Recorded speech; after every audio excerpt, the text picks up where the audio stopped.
I'm Steve. And I'm Neil. And we're from the English Rain. And we're here to talk today about the songs on the record. On our new record. On our new record, which is out on the 27th of September. It is. Or you can buy it from the website now on CD if you're old school. And we're just going to have a bit of a chat about the story behind the songs and the recording process. So hopefully that's interesting for you guys.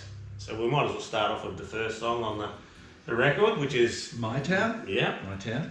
So My Town was actually the first song even recorded for the album. It was written, sadly I can remember the actual day it was written because it was the day after Grant McLennan passed. So it was the 7th of May 2006, and I worked with Grant for a little period of time and got to know him, and that next morning woke up to the news, picked up the guitar, and this song kind of came out, and it came out pretty fully formed, I think. So I tend to send Neil a really dodgy copy after I've written it, usually not in time, with no click track, an acoustic guitar and some vocals. So I then send it back to him and say, can you redo this at this tempo? And he'll record one for me at the tempo, and then it starts to come together. But I do remember, I really remember this because I remember that reading that Grant had died, and then a couple of days later Steve sent to me the song and said, this is my response to Grant's passing.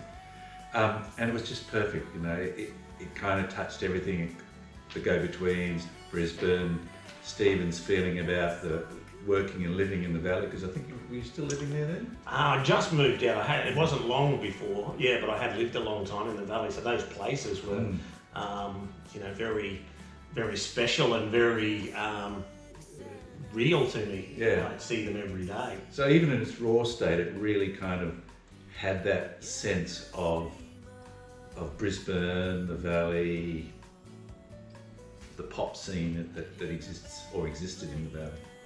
Yeah, so we Neil sent back the demo to me, and I think it was one that came together quite quickly. There are some of our songs that there's a lot of toing and froing back and forth because Neil was living in Perth at the time, so all of this was done via email, and there are some times where we're just not on the same page, so it back and forth. But My Town came back quite realised. So we went into the studio.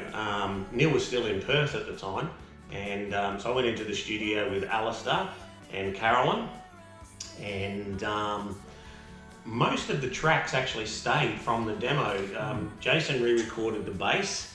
He thought that was a little bit loose, and I think if I remember, we had extended the song out to have a solo in it because the original didn't have the solo. It does have a solo. I think you did it. Didn't you do another verse? But maybe I think we did.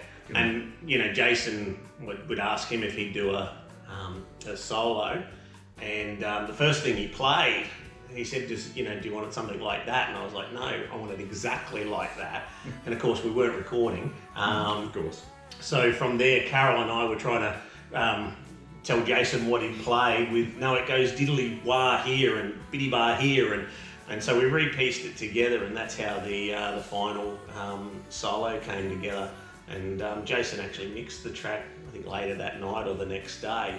And I think it's the only song too on the record where the original drums are still on there, because a lot of them we'd gone back and reprogrammed them. Yes.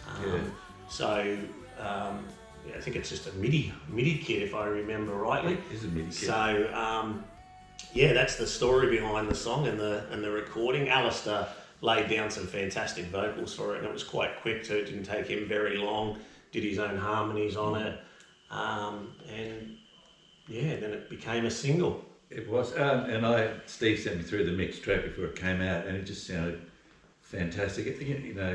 Alistair's vocals were spot on, really capturing the kind of vocal sound we wanted. So it just sounded great. And we were very happy with it, and I think as a first single, we can be pretty proud of that song.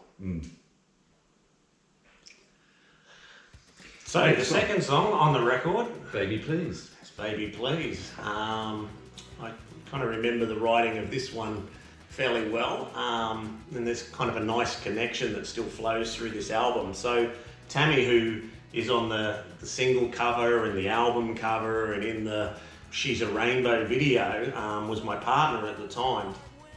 And we were going out for breakfast one Sunday morning, and she was in the bathroom putting her makeup on and getting ready, and I was sitting just across the hall in the room where I record.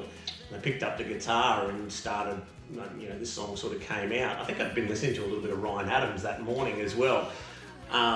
So as I was writing it, Tammy was yelling other lines out across the hallway, and it kind of built the song up. And I think that before we'd gone out, the song was finished. We came back from breakfast and we actually recorded a demo version. So the original demo version actually has Tammy singing one of the verses and the middle eight with me. And the only difference is that on the new version, Alistair sings, so the male sings the first verse, and Cassie sings the second. We swapped it around. It was the other way around when we recorded the original demo, and it felt better with Alistair singing the first It feels much better. verse. Again, this was one that I know for sure that I sent to Neil without any click track or anything like that. So he generally have to I have to straighten them up. and stretch vocals, and then you had like the trap. It was interesting because I was trying to remember why I put that little shuffly beat on it. I think it was just when I heard the demo, I thought, it's just got to be that little kind of funny country shuffle that's still on it. And I think we might have reprogrammed that one, but we kept the same beats pretty much as the original demos. We didn't change any of that beats, whereas some of the other ones we certainly went for a slightly different feel once we reprogrammed the drums. I think that Jason said he liked the trap beat, but then he said, let's see if we can do something else. And there's a great story behind that, because he went down into the studio and he came back with a snare drum stand, a whole heap of brushes and 2 snare drums.